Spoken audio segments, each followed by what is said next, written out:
পাচার হওয়া যে অর্থ সেটি তো আমরা যতটুকু জানি ফিরিয়ে আনা একটি জটিল প্রক্রিয়া। এই সরকার কি কিছু হলেও ফিরিয়ে আনতে পারবে কিনা? আমরা মনে করি যে পাচারকারী ও পাচারকৃত অর্থ এটা আনতেই হবে আমাদের। এটা আমাদের বাংলাদেশের মানুষের সম্পদ, তাদের সম্পদটা লুণ্ঠন হয়েছে। তো সেটা আনার যে প্রক্রিয়াটা, মানে চুরি করাটা খুব ইজি। আমি একজনের থেকে নিলাম, নিয়ে টাকাটা পাচার করে দিলাম, কিন্তু ওই টাকাটা ফেরত আনাটা খুবই কষ্ট। অন অ্যান এভারেজ ইন্টারন্যাশনাল যেগুলো আমরা দেখি, যে স্ট্যাটিস্টিক্স দেখি, যে 5 বছর লাগে টাকাটা ফেরত আনতে, মানে নিম্নয়ে 5 বছর। আচ্ছা, ঊর্ধ্বে কেউ 14-15 বছরও লেগে গেছে।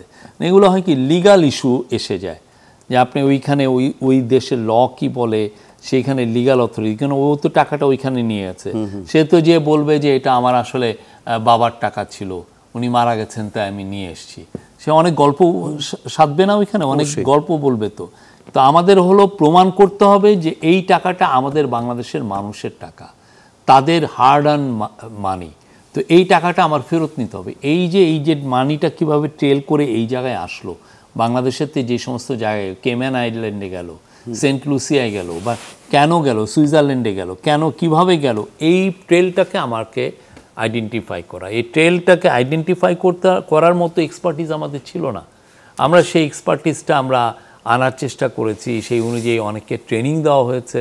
তারপরে ল ফার্ম, ইন্টারন্যাশনাল ল ফার্মকে নিয়োগ দেওয়া হয়েছে, এক্সপার্টের সাথে কথা বলা হয়েছে।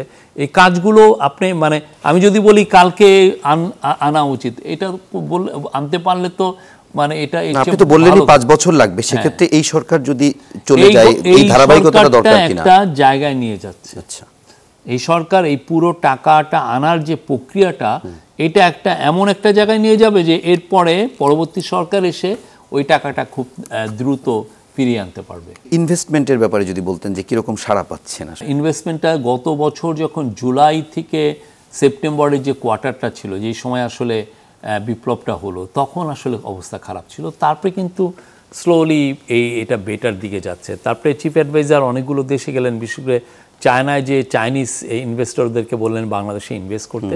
এরপরে অনেকগুলো বড় বড় চাইনিজ কোম্পানি বাংলাদেশে এসছে, এরকম অনেক কোম্পানি আসছে।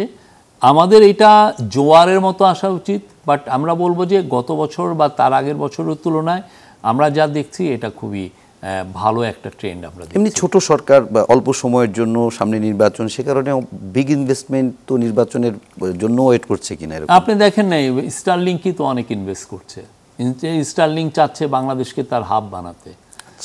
হাব বানালে আমরা যেটা চাই যে হাই এন্ড জব তৈরি হোক আমাদের দেশের ইয়েদের জন্য, কি যেন বড় ইয়াং ছেলে মেয়েদের জন্য, এগুলো ইনভেস্টর আসলে এই জবগুলো তৈরি হয়।